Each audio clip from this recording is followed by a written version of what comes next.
Hello students. आज हम लोग पढ़ेंगे क्लास 12 के chapter 9 ray optics and optical instrument के topic focal length of spherical mirrors को। ठीक है, ये एक्चुअली हमारा आता है reflection of light by spherical mirrors के अंदर ही। तो देखिए, अभी तक हम लोग ने इस लेक्चर में जो पढ़ा है वो ये पढ़ा है कि लाइट को हम रे कब मानते हैं, क्योंकि जो हमारा पिछला चैप्टर था चैप्टर 8, जिसमें कि हम लोग ने लाइट को ये जाना था कि वो एक इलेक्ट्रोमैग्नेटिक वेव होती है। तो जब लाइट एक इलेक्ट्रोमैग्नेटिक वेव है तो हम उसको कब एज अ रे ट्रीट करते हैं और उस रे का मीनिंग क्या होता है, रे उस रे जो लाइट रे ऑफ लाइट है उसकी डायरेक्शन क्या होती है और कैसे उसको डिफाइन करते हैं। साथ ही में हम लोग ने फिर देखा था कि अगर वो रे ऑफ लाइट है तो उसको जब हम लाइट को रे मानते हैं तो किस किस तरीके के फिनोमेना को हम एक्सप्लेन कर सकते हैं, जैसे कि reflection of light, refraction of light, इन सबको एक्सप्लेन कर सकते हैं। तो हम लोग ने फिर रिफ्लेक्शन ऑफ लाइट को जाना, रिफ्लेक्शन बाई प्लेन मिरर तो हम लोग ने पढ़ा ही था। अब हम reflection of light by spherical mirrors को पढ़ना स्टार्ट किए थे, जिसमें कि हमने ये देखा कि साइन कन्वेंशन, कि अगर हमारे पास कोई एक इस तरीके का मिरर है तो हमारे साइन कन्वेंशन क्या है और कौन कौन से यहाँ पर मतलब डायग्राम्स वगैरह बनाने के लिए, रे डायग्राम बनाने के लिए क्या क्या यूज होता है। आप इसको पहले अपने 10th क्लास में भी पढ़ चुके हैं, बट फिर भी एक बार मैं यहाँ पर बता देता हूँ आज फिर से। अभी मैंने पिछले लेक्चर पे भी बताया था इसको। तो यहां पर देखिए कि ये जो है, अगर हमारा एक कॉनकेव मिरर, ठीक है, ये क्या है, एक तरीके का कॉनकेव मिरर है। तो ये पॉइंट, ठीक है, इस मिरर का जो ये सेंटर पॉइंट होता है ये कहलाता है हमारा पोल। और इस पोल और अब देखो, क्योंकि ये जो हमारा कॉनकेव मिरर है वो किसी एक स्फेयर का पार्ट है, ये किसी एक स्फेयर का पार्ट है। तो वो जो स्फेयर था जिससे कट करके ये कॉनकेव मिरर बनाया गया है, उस स्फेयर का सेंटर रहा होगा, बिल्कुल। तो वही सेंटर ऑफ कर्वेचर। अब इस सेंटर को हम लोग क्या बोलते हैं, सेंटर ऑफ कर्वेचर, क्योंकि ये वाला हिस्सा यहां मौजूद नहीं है, इधर वाला जो हिस्सा है इस पे मौजूद नहीं है। ठीक है, तो हम लोग क्या करते हैं, हम लोग बोलते हैं कि ये जो कर्वेचर है हमारा, ये कर्व जो ऐसा बना हुआ है, कर्व्ड सरफेस बनी हुई है, इस कर्व सरफेस का यहाँ पर ये सेंटर ऑफ कर्वेचर है। यानी कि यहां से हम लोग अगर डिस्टेंस ऐसे ऐसे बना है तो सेम डिस्टेंस निकल कर आएगी, यानी कि एक तरीके से ये रेडियस हो जाएगा। एक तो ये, दूसरा ये कि जो पोल है, अब ये जो प्रिंसिपल एक्सिस बनती है, ये प्रिंसिपल एक्सिस इस पोल और सेंटर ऑफ कर्वेचर से पास होते हुए बनती है। तो ये हम लोग ने देखा था। उसके बाद फिर साइन कन्वेंशन में ये था कि अब हमें अगर डिस्टेंस मेजर करनी है तो सारी डिस्टेंस हम पोल से मेजर करते हैं। और अगर लाइट इस डायरेक्शन पे फॉल हो रही है, अगर ये लाइट के फॉल होने की डायरेक्शन है, तो इस डायरेक्शन वाली जितनी भी डिस्टेंस होती है उनको हम लोग पॉजिटिव लेते हैं। इस डायरेक्शन वाली, यानी कि लाइट के जो इंसिडेंट डायरेक्शन है उसके अपोजिट डायरेक्शन पे सारी निगेटिव लेते हैं। और ऊपर वाली जो हाइट्स होती हैं वो सारी पॉजिटिव होती हैं, चाहे इधर लें चाहे इधर लें। वो ऊपर तरफ है अगर इस एक्सिस से ऊपर तरफ तो वो पॉजिटिव होती हैं, और इनसे अगर हम लोग नीचे तरफ डिस्टेंस लेते हैं तो वो निगेटिव होती है। ठीक है, ये थे हमारे साइन कन्वेंशन। तो ये साइन कन्वेंशन हमारा लाइट, जो इंसिडेंट लाइट है उसकी डायरेक्शन को ध्यान में रखते हुए बनाया गया है। इंसिडेंट लाइट जिस डायरेक्शन पे होगी उस डायरेक्शन वाली सारी डिस्टेंस को हम लोग पोल से मेजर करेंगे, बट पॉजिटिव लेंगे। और अगर हम इधर देख रहे हैं तो सारी निगेटिव डिस्टेंसेस होंगी। ठीक है, तो ये साइन कन्वेंशन था, इसको मैंने अच्छी तरीके से पिछले लेक्चर में आपको एक्सप्लेन किया था। अब बढ़ते हैं वहां से आगे और बात करते हैं focal length of spherical mirrors. ठीक है, focal length of spherical mirrors. तो आखिर ये focal length of spherical mirror होता क्या है? तो इसके लिए अगर आप इस डायग्राम को ध्यान दें, ठीक है, इस डायग्राम को अगर आप ध्यान दें, ये वाला, तो ये जो हमारा डायग्राम है यहाँ पर, ठीक है, ये जो डायग्राम है इस पे देखिए, ये वाला ये जो पॉइंट है, या ये जो पॉइंट है, या यहां पर हमारा एक पॉइंट है, जो ये क्या है, इनका मीनिंग देखिए। जब हमारे पास एक कॉनकेव मिरर है और उस कॉनकेव मिरर में ऐसे बीम ऑफ लाइट आ रही है, क्या आ रही है, बीम ऑफ लाइट, और ये बीम ऑफ लाइट आकर इंसिडेंट हो रही है इस कॉनकेव मिरर पे। इस कॉनकेव मिरर पर आकर ये क्या हो रही है, लाइट आके इंसिडेंट हो रही है। तो जब इस कॉनकेव मिरर पर आकर ये लाइट इंसिडेंट हो रही है और ये parallel to the principal axis है, तो ये हम मतलब ऑब्जर्वेशन ये है कि जब इस तरीके से आकर ऐसे टकराती है तो ये एक किसी पॉइंट से पास होती है। ये सारी की सारी एक कॉमन पॉइंट से पास होती हैं, और उस पॉइंट को हम लोग क्या बोलते हैं, फोकल पॉइंट कहते हैं। क्या बोलते हैं उसको, फोकल पॉइंट बोलते हैं। क्लियर, इस पॉइंट को हम लोग फोकल पॉइंट कहते हैं। ये वाला जो पॉइंट है एफ जो बना हुआ है इसको हम लोग फोकल पॉइंट कहते हैं। तो ये तो था कॉनकेव का, ये जो था फोकल पॉइंट वो किसका था? कॉनकेव का। अगर हम कॉन्वेक्स मिरर की बात करें तो कॉन्वेक्स मिरर में होता क्या है कि जब एक बीम ऑफ लाइट ऐसे आती है, यस एक सिंगल रे भी है बट उनको parallel to the principal axis होना चाहिए, तो वो आकर ऐसे डाइवर्ज होती हैं कि लगता है कि ये इस पॉइंट से इमर्ज हो रही हैं, ये इस पॉइंट से इमर्ज हो रही हैं, इस पॉइंट के अबाउट डाइवर्ज हो रही हैं। ठीक है, तो कॉनकेव मिरर क्या करता है? कॉनकेव मिरर पैरेलल बीम जो आती है लाइट की उसको कन्वर्ज कर देता है एक पॉइंट पर, और उस पॉइंट को हम लोग फोकल पॉइंट कहते हैं। और डाइवर्जिंग मिरर यानी कि एक कॉन्वेक्स मिरर, क्या एक कॉन्वेक्स मिरर जो है, कॉन्वेक्स मिरर क्या करता है? कॉन्वेक्स मिरर हमारा जो इस पे लाइट फॉल होती है पैरेलल बीम इस तरीके की, या parallel rays parallel to the principal axis आकर ऐसे फॉल होती हैं, तो वो डाइवर्ज हो जाती हैं, कन्वर्ज की जगह पर वो डाइवर्ज हो जाती हैं, फैलती हैं, जैसे यहां पर हमें दिख रहा है। और ये जो फैलाव है ऐसा लगता है हमें कि ये किसी पॉइंट एफ के अबाउट है। तो इस पॉइंट एफ के अबाउट जो ये हमें ऐसा डाइवर्जन मिलता है वो पॉइंट हमारा कहलाता है फोकल पॉइंट। वो क्या कहलाता है? फोकल पॉइंट कहलाता है। ठीक है, समझ पे आई बात? क्लियर? फिर अब इस फोकल पॉइंट, ठीक है, अब ये जो फोकल पॉइंट है, इस फोकल पॉइंट से पास होता हुआ अगर हम एक प्लेन ड्रॉ कर दें, क्या ड्रॉ कर दें? एक प्लेन ड्रॉ कर दें, तो वो प्लेन कहलाता है हमारा फोकल प्लेन। यानी कि मान लीजिए ये हमारी प्रिंसिपल एक्सिस है, ठीक है, ये प्रिंसिपल एक्सिस है, और इस प्रिंसिपल एक्सिस के पे यहां पर एक मिरर रखा हुआ है, और उस मिरर पे इस जगह पर फोकस है। ठीक है, इस मिरर की वजह से इस जगह पर यहां पर फोकस है, इस मिरर का फोकस इस जगह पर है।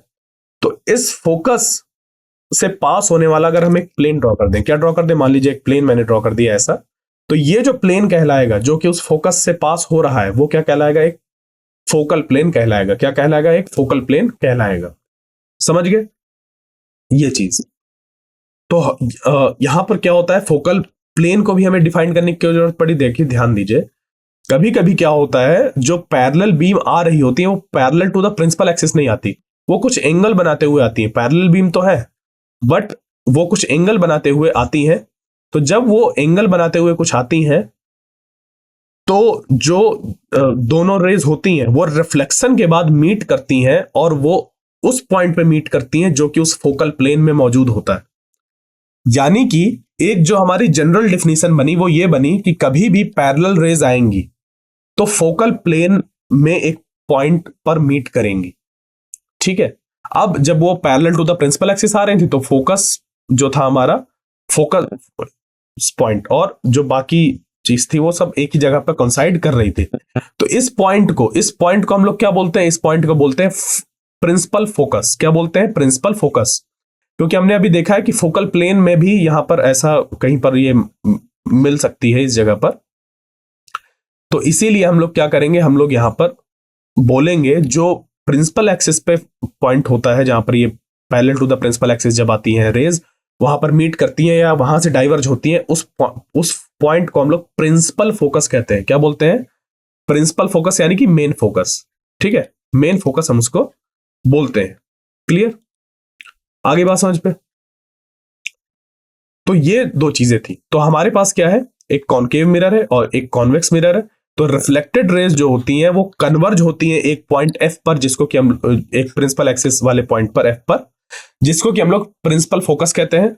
और कॉन्वेक्स मिरर के केस में जो रिफ्लेक्टेड रेज होती हैं, ये रिफ्लेक्ट हुई हैं जो रेज, ऐसा लगता है वो इस एफ पॉइंट से डाइवर्ज हो रही हो, और जो कि कहां पर होता है? इस प्रिंसिपल एक्सिस में मौजूद होता है। तो ये भी हमारा फोकल पॉइंट कहलाता है। तो अब बात आती है focal length of spherical mirrors. क्या बात आती है? Focal length of spherical mirrors. तो focal length of spherical mirrors क्या होता है? इस पोल, यानी कि इसको अगर मैं थोड़ा सा बड़ा करके बनाऊं तो ये हमारी प्रिंसिपल एक्सिस हो गई, ये कॉनकेव मिरर है।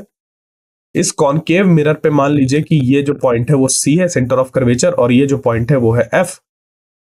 ठीक है, ये क्या है? एफ है, फोकल पॉइंट, प्रिंसिपल फोकस। अब ये जो पॉइंट है हमारा पोल, ये कौन सा पॉइंट है? पोल। तो पोल और इस फोकस के बीच की जो डिस्टेंस होती है, इस पोल और फोकस के बीच की जो डिस्टेंस होती है उसको हम लोग बोलते हैं फोकल लेंथ। क्या बोलते हैं? Focal length. ठीक है, अब बाई साइन कन्वेंशन अगर आप ध्यान दें तो साइन कन्वेंशन के अकॉर्डिंग अगर हमें फोकल लेंथ ये बतानी है कि कितनी होगी, पहली बात तो ये रिप्रेजेंट होती है एफ से। किससे रिप्रेजेंट की जाती है? एफ से रिप्रेजेंट की जाती है। और कॉनकेव मिरर के लिए जो इसकी वैल्यू होती है वो हमेशा निगेटिव पर निकल कर आती है। किस पे निकल कर आती है? निगेटिव पर। क्योंकि देखिए ये जो पॉइंट है वो किस तरफ है?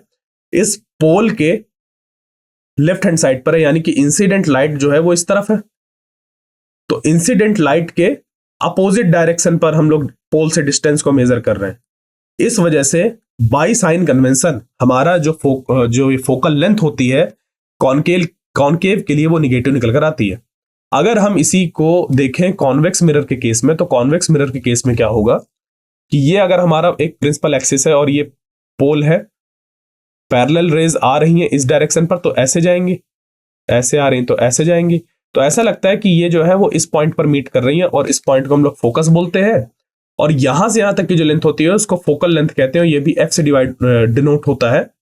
और ये जो वैल्यू होती है वो पॉजिटिव होती है। क्यों? क्योंकि ये जो डिस्टेंस हम पोल से देख रहे हैं वो किस तरफ है? लाइट की ही डायरेक्शन पे मेजर कर रहे हैं।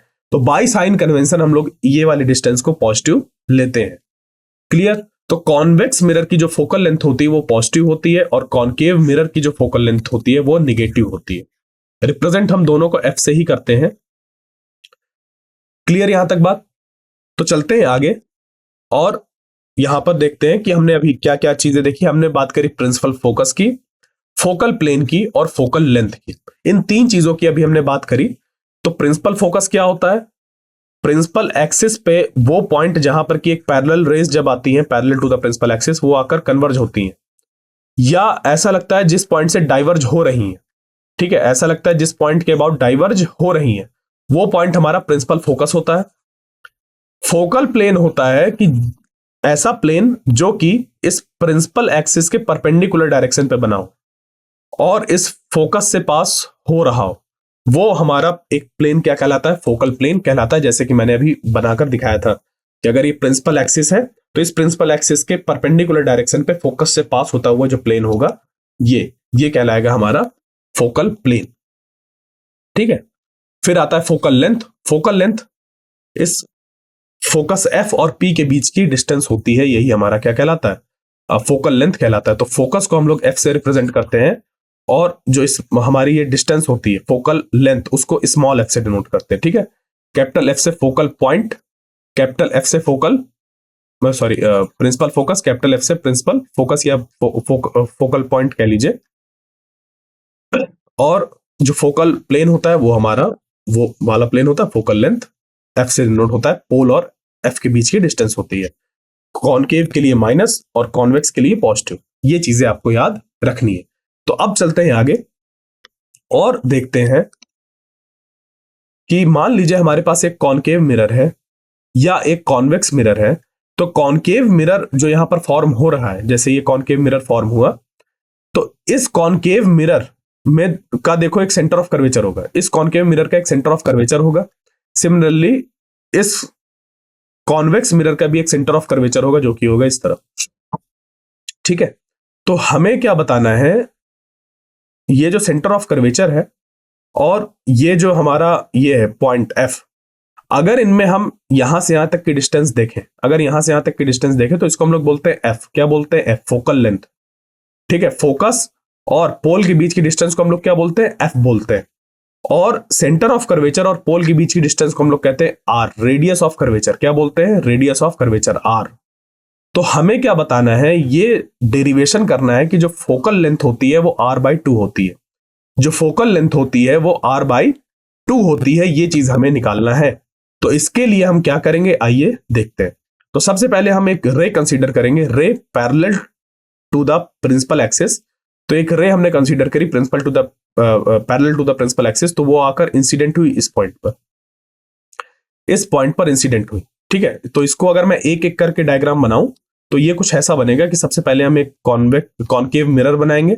कॉनकेव मिरर बनाने के बाद इसके फोकल पॉइंट और सेंटर ऑफ कर्वेचर को ऐसे बनाएंगे। फिर अब हम क्या करेंगे?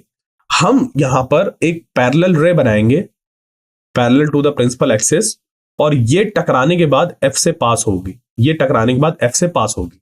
अब देखिए पिछले लेक्चर पे मैंने आपको एक्सप्लेन किया था कि देखो ये जो कर्व्ड सरफेस है इसको हम लोग छोटी छोटी प्लेन सरफेस के फॉर्म में देख सकते हैं।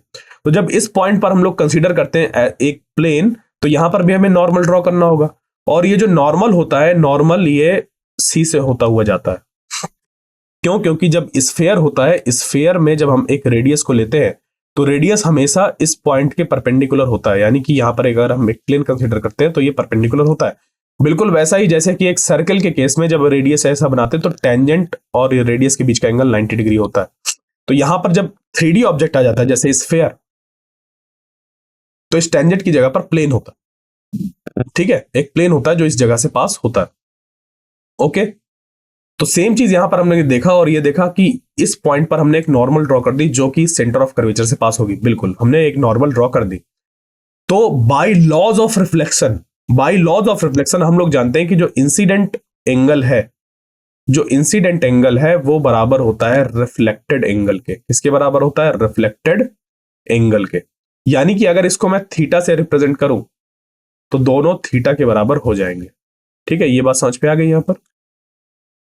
ये दोनों थीटा के बराबर, अगर मैं थीटा से रिप्रेजेंट करूं तो थीटा के बराबर दोनों एंगल हो जाएंगे। उसके बाद देखिए ये एक पैरेलल रे थी इस प्रिंसिपल एक्सिस की, और इसको एक ट्रांसवर्स रे ऐसे कट कर रही है। यहां पर आपको जो 10th में आप मैथ्स पढ़कर आए थे, ठीक है, वो यूज करना होगा काफी ज्यादा। यहां पर ट्रिग्नोमेट्री यूज होगी, ट्रिग्नोमेट्री के साथ साथ कंस्ट्रक्शन यूज होगा, साथ में वहां पर यूज होगा हमारा जो प्रॉपर्टीज ऑफ पैरेलल लाइंस होती हैं, प्रॉपर्टीज ऑफ ट्राइंगल्स होते हैं, properties of congruent triangle, properties of similar triangles, इन सब की जरूरत हम लोग को आगे चलकर पड़ेगी। अभी से ही हम उसको देखने वाले हैं। देखिए यहां पर पैरेलल रेस थी, तो जब उस पैरेलल रे को एक ट्रांसवर्स रे कट करती है तो उसके जो अल्टरनेट इंटीरियर एंगल्स होते हैं, यानी कि ये वाला एंगल और ये वाला एंगल बराबर होते हैं, तो इस हिसाब से ये वाला एंगल भी थीटा के बराबर हो जाएगा। तो ये वाला एंगल थीटा, ये थीटा एंगल और ये थीटा एंगल। फिर उसके बाद एक प्रॉपर्टी होती है हमारी ट्राइंगल की, जिसमें कि अगर ट्राइंगल हमारा ऐसा बना हुआ है और इसका एंगल ए है, इसका एंगल बी है, तो ये वाला जो एंगल होता है ये होता है ए प्लस बी। ये क्या होता है? ए प्लस बी। तो दो इंटीरियर एंगल का सम एक्सटीरियर एंगल के बराबर होता है। ये कैसे निकल कर आता है? देखिए मान लीजिए ये वाला एंगल है सी, तो ए प्लस बी प्लस सी हम लोग जानते हैं 180 डिग्री होता है, जानते हैं? तो सी हो जाएगा हमारा 180 degree minus A plus B. हाँ है ना, ये सी निकल कर आ गया। अब देखिए ये एक स्ट्रेट लाइन है, ये क्या है? स्ट्रेट लाइन है, और स्ट्रेट लाइन पे मान लीजिए हमें ये वाला एंगल नहीं पता तो इसका नाम एक्स रख दें। अगर हमें ये फाइंड करना है तो सी प्लस एक्स जो होगा, सी प्लस एक्स वो कितना होगा? 180 के बराबर होगा, क्योंकि स्ट्रेट लाइन है। सी की वैल्यू हम पुट कर देंगे तो ये आ जाएगा 180 minus A plus B plus X is equal to 180। 180 से 180 कैंसिल आउट हो जाएगा और x equal to A plus B निकल कर आ जाएगा। यानी कि यहां पर हमारा क्या हो जाता है? ये एप्लीकेबल हो जाता है। ठीक है, तो ये प्रॉपर्टी होती है, आपने 9th में भी पढ़ा, 9th में पढ़ा होगा, 10th में पढ़ा होगा, दो में से किसी एक क्लास में पढ़ा होगा। ठीक है, ये प्रॉपर्टी, तो उसी का यूज करके हम लोग क्या करते हैं, यहां पर लिख देते हैं 2 थीटा। क्या लिख देते हैं? 2 थीटा। तो इस डायग्राम को अगर मैं अच्छे से बनाऊं तो ये कैसा बनेगा? कुछ ऐसा बन जाएगा। तो स्टेप बाय स्टेप मैंने आपको ये बनाकर दिखा दिया, और फाइनली जो डायग्राम बन जाएगा वो ये बन जाएगा। क्लियर? समझ पे आ गया यहां तक? तो बाकी जो चीजें मैं उसको हटा रहा हूं, सिर्फ ये हमारा ये डायग्राम बचेगा। तो ये एक रे इंसिडेंट हो रही है, ये रिफ्लेक्ट हो रही है, तो ये वाला एंगल इसके बराबर होगा, इंसिडेंट एंगल रिफ्लेक्टेड के बराबर, और दो पैरेलल रेज हैं उसको एक ट्रांसवर्स रे कट कर रही है, तो ये वाला एंगल इस एंगल के बराबर होगा, तो जिससे कि ये थीटा निकल कर आ गया यहां पर। फिर ये वाला एंगल और ये वाला एंगल का सम जो होगा वो इस एंगल के बराबर होगा, तो 2 थीटा हो गया, थीटा प्लस थीटा 2 थीटा। अब यहां पर एक छोटा सा कंस्ट्रक्शन करेंगे कि ये एक ऐसे परपेंडिकुलर ड्रॉ करेंगे, एमडी, एक परपेंडिकुलर ड्रॉ करेंगे एमडी। ओके, तो अब लगाएंगे यहां पर ट्रिग्नोमेट्री। क्या लगाएंगे? ट्रिग्नोमेट्री। तो tan थीटा कितना हो जाएगा हमारा? यानी कि ये वाला इस ट्राइंगल पर, इन ट्राइंगल एमडीसी, ठीक है, इन ट्राइंगल एमडीसी जो tan थीटा होगा वो कितना हो जाएगा हमारा? एमडी। देखो ये क्योंकि एंगल ये वाला है तो परपेंडिकुलर ये अपॉन बेस, ठीक है, परपेंडिकुलर अपॉन बेस। तो देखो यहां से यहां तक की पोल तक की डिस्टेंस, कि अभी अगर हम लोग बात ना करें, मान लीजिए ये सी से डी तक की अगर बात करें, तो इसको ये हो जाएगा M D divided by C D, हाँ या ना। फिर in triangle M D F जो है, इसमें क्या हो जाएगा, tan 2 थीटा, यानी कि ये वाले एंगल की बात हो रही है, ये वाले एंगल की, ठीक है, ये 2 थीटा की बात हो रही है। तो यहां से हम इस ट्राइंगल पर देखेंगे, तो जब इस ट्राइंगल पर देखेंगे तो ये हो जाएगा एम डी, यानी कि ये M D divided by F D. Okay, यहां तक क्लियर, ये हो गया। उसके बाद अब देखिए यहां पर ये जो हम लोग पूरा डेरिवेशन कर रहे हैं, ये एक इस तरीके के लेंस की बात कर रहे हैं, जो कि कैसा है, हमारा सारा ये स्मॉल एंगल पर वर्क हो रहा है। यानी कि जब हमारा ये स्मॉल एंगल पर वर्क हो रहा है, यानी कि ये जो पैरेलल रे ये बहुत पास में है, कहीं पर एक्चुअल में देखने में ये हमें थोड़ा दूर बनाना पड़ रहा है, बट ये क्या है, एक्चुअल में बहुत पास में है। तो जब ये बहुत पास में होगा तो होगा क्या कि ये जो एंगल है वो बहुत छोटा हो जाएगा, ठीक है। तो थीटा इज स्मॉल। तो याद रखिए, कभी भी जब थीटा स्मॉल होता है तो हमारे पास अप्रोक्सीमेशन निकलकर यह आता है कि जो साइन थीटा की वैल्यू होती है वो अप्रोक्सीमेटली थीटा के बराबर होती है। सिमिलरली जो टेन थीटा की वैल्यू होती है वो भी हमारा थीटा के बराबर होता है। यानी कि ये जो एंगल होता है for small values of theta, जो हमारी वैल्यू होती है वो एंगल के बराबर ही हो जाती है, टेन थीटा की वैल्यू थीटा के बराबर ही हो जाती है। इसी तरीके से साइन थीटा, ये चीजें निकल कर आती हैं जब हम लोग टेन थीटा या साइन थीटा का एक्सपेंशन करते हैं, टेलर सीरीज एक्सपेंशन, तो वहां से ये चीज निकल कर आती है, क्योंकि हायर ऑर्डर्स के जो टर्म्स होते हैं वो कैंसिल आउट हो जाते हैं। ये जो आखिरी लाइन बोली है मैथ्स वालों के लिए है, बायो वालों के लिए इतना है कि टेन थीटा जो हमारा है वो थीटा के बराबर हो जाता है, और सॉरी साइन थीटा थीटा के बराबर हो जाता है, और टेन थीटा भी थीटा के बराबर हो जाता है फॉर स्मॉल एंगल, ठीक है। स्मॉल एंगल के लिए ऐसा अप्रोक्सीमेशन है हमारा। तो इसी अप्रोक्सीमेशन को लगाएंगे और इसको हम लोग क्या निकाल लेंगे कि थीटा मतलब tan थीटा जो है वो हमारा इक्विवेलेंट टू थीटा हो जाएगा, और जो tan 2 theta equivalent to 2 theta हो जाएगा, क्योंकि एंगल यहां पर पूरा 2 थीटा है। तो tan 2 थीटा इज हमारा यहां पर इक्विवेलेंट टू 2 थीटा, ये बनकर आ जाएगा, ठीक है, यहां तक क्लियर। तो अब इसी को हम लोग यहां पर आगे इस्तेमाल करेंगे। तो tan थीटा हमारा ये हो गया और tan 2 थीटा ये हो गया, यानी कि थीटा जो हो गया हमारा वो हो गया M D by C D,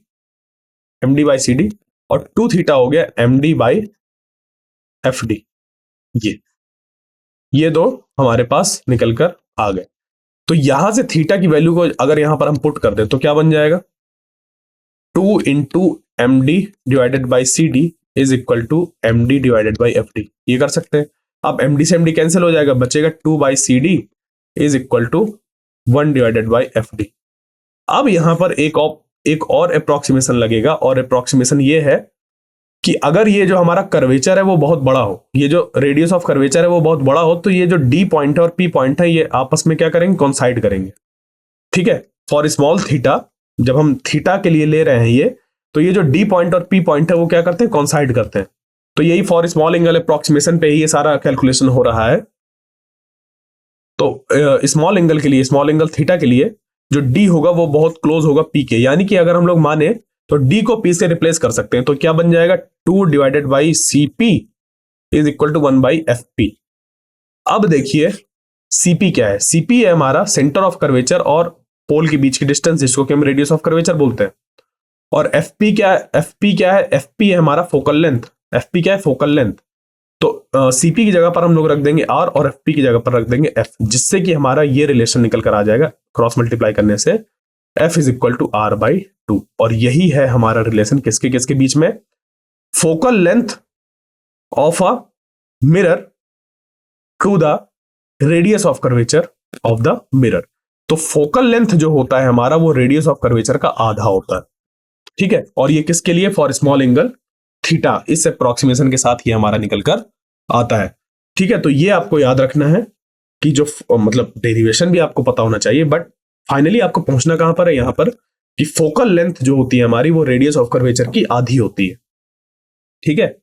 तो ये फॉर स्मॉल एंगल अप्रोक्सीमेशन के लिए हमारा ये निकल कर आ गया, जो हमें यहाँ पर डेरिवेशन करना था ना, ये जो डेरिवेशन करना था ये हम लोग ने डिराइव करके फाइंड कर लिया। तो देखिए ये चीज तो हम लोगों ने निकाली थी किसके लिए, कॉनकेव के लिए। सेम यहां पर हमारा कॉन्वेक्स के लिए भी निकल कर आ जाएगा। कैसे, बस यहां पर चेंज क्या हो जाएगा कि जो एफ हमारा इस तरफ था वो इधर हो जाएगा और जो सी इस तरफ था वो इस तरफ हो जाएगा, क्योंकि कर्वेचर इस तरफ है। ठीक है, तो यहां पर भी ये वाली डिस्टेंस हमारी एफ हो जाएगी पी से लेकर एफ तक, और पी से लेकर सी तक की आर हो जाएगी। बाकी देखो सारी चीजें सेम है, बाकी चीजें कैसी हैं हमारी, सेम है। यहां पर ये थीटा है और यहां पर भी ये थीटा हो जाएगा। क्यों? क्योंकि दो लाइन ऐसे यहां पर कट कर रही हैं। देखिए ये वाली नहीं, ये वाला एंगल थीटा और ये वाला एंगल थीटा बराबर हो जाएगा। कैसे? जब हमारी दो रेज एक दूसरे को ऐसे कट करती हैं तो जो वर्टिकली अपोजिट एंगल्स होते हैं वो बराबर होते हैं। तो सेम चीज है यहां पर कि एक रे ये है, मतलब एक लाइन ये है, रे नहीं बोलेंगे, एक लाइन ये है जो कि नॉर्मल है, और ये वाली हमारी जो रे वाली थी, तो ये दोनों एक दूसरे को कट कर रही हैं। ठीक है, तो इनके जो वर्टिकली अपोजिट एंगल्स होंगे, वर्टिकली अपोजिट एंगल्स जो कि कौन कौन से, एक तो ये और दूसरा ये, तो ये बराबर हो जाएगा। तो यहां से देखो हमें यहां पर थीटा मिल गया, तो बस बाकी चीज वही सेम हो गई। ये ट्राइंगल जो इधर ऐसा बना हुआ था सेम चीज यहां पर बन गई ऐसे। यहां पर वर्चुअल बना हुआ है, यहां पर हमारा रियल बना हुआ था, बस इतना फर्क है। बाकी इसका भी जो रिलेशन निकल कर आएगा वो यही निकल कर आ जाएगा कि F is equal to R by two, F is equal to R by two. ठीक है, एक चीज यहां पर जब मैंने वैल्यू पुट करी थी ना इस पे, यहां पर ये जो वैल्यू निकल कर आ रही थी कि 1 बाई हमारा क्या निकल कर आ रहा था, 1 by C D C P, 1 by C P is equal to, यहां पर आ रहा था कितना, ये 2 बाई सी पी था, और यहां पर निकल कर आ रहा था 1 डिवाइडेड बाई एफ पी, ये था। ठीक है, तो ध्यान दीजिएगा मैंने यहां पर आर की वैल्यू पुट करने में और एफ की वैल्यू पुट करने में हमेशा यहां पर माइनस साइन के साथ पुट करना होता है। मैंने उसको कट कर लिया था पहले, इस वजह से नहीं पुट किया, बट जब भी पुट करें आप हमेशा आप एफ की वैल्यू माइनस में लेकर पुट करेंगे, क्योंकि ये कॉनकेव के लिए था। तो कॉनकेव के लिए इधर हम डिस्टेंस मेजर कर रहे हैं, तो साइन कन्वेंशन का यूज करेंगे जब, तो यहां से ये निकल कर आएगा कि ये माइनस एफ होगा और ये माइनस आर होगा। ठीक है, तो ये हमेशा याद रखिएगा, साइन कन्वेंशन कभी नहीं भूलते, कभी भी डिस्टेंस को रखने में कभी भी हम भूलते नहीं है इन चीजों को। ठीक है, कभी भी नहीं भूलना चाहिए, वरना आगे जाकर प्रॉब्लम होगी। क्यों होगी इसको मैं आगे जब समय आएगा सही तो बताऊंगा। तो यहां से हमारा निकल कर आ गया कितना, ये रिलेशन 2 बाई सी पी और 1 बाई एफ पी। तो यहां से हमारा सी उल्टा यहां पर आर हो जाएगा, यहां पर एफ हो जाएगा। ठीक है, तो निकल कर आ गया रिलेशन, माइनस से माइनस कैंसिल हो जाएगा और F is equal to R by two निकल कर आ जाएगा। फर्क कुछ नहीं है, बस हमारा एक स्टेप था जो कि मैंने क्या कर दिया था, दिमाग में सॉल्व कर लिया था। ठीक है, तो इस वजह से मैंने उसको कट कर दिया, बट मैंने आपको बताया नहीं, तो ये बताना जरूरी है यहां पर कि क्या होगा। यहां पर ये माइनस माइनस कट करेंगे एक दूसरे को। ठीक है, माइनस साइन एक दूसरे को कट करेंगे और फिर जाकर ये F is equal to R by two निकल कर आएगा, डायरेक्टली निकल कर नहीं आएगा। क्लियर, ध्यान दीजिएगा इसको। तो इस तरीके से हम लोग ने आर और एफ के बीच में रिलेशन फाइंड कर लिया। एफ होता है हमारा फोकल लेंथ, होती है हमारी रेडियस ऑफ कर्वेचर की आधी। तो आई होप जो आज का लेक्चर था वो आपको समझ पे आया होगा। नेक्स्ट लेक्चर पे हम लोग reflection of light by spherical mirror के अंदर पढ़ेंगे मिरर इक्वेशन को। तो मिलते हैं नेक्स्ट लेक्चर में, तब तक के लिए थैंक यू।